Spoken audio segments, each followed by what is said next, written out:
నా పుట్టుక కారాగారంలో జరిగింది. నేను ఈ భూమి మీద అడుగు పెట్టకముందే నన్ను చంపాలని చూశారు. నేను పుట్టగానే మా అమ్మగారికి దూరం అయ్యాను. వయసు పెరిగే కొద్దీ అసురులు నన్ను హతమార్చేందుకు ఎన్నో ప్రయత్నాలు చేశారు.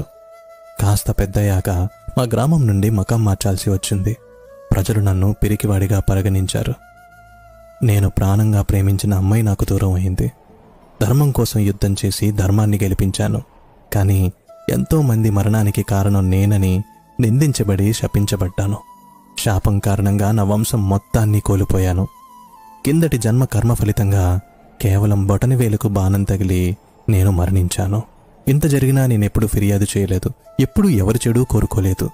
మరి నువ్వెందుకు నీకొచ్చిన ప్రతి చిన్న కష్టాన్ని భారంగా తీసుకుంటున్నావు? నీకు నీ మీద నమ్మకం లేదా?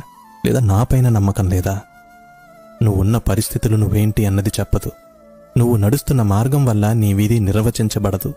నువ్వు తీసుకునే దశల ద్వారా నిర్వచించబడుతుంది.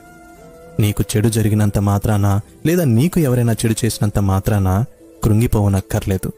కర్మానుసారం జరగాల్సిందే తప్పక జరుగుతుంది.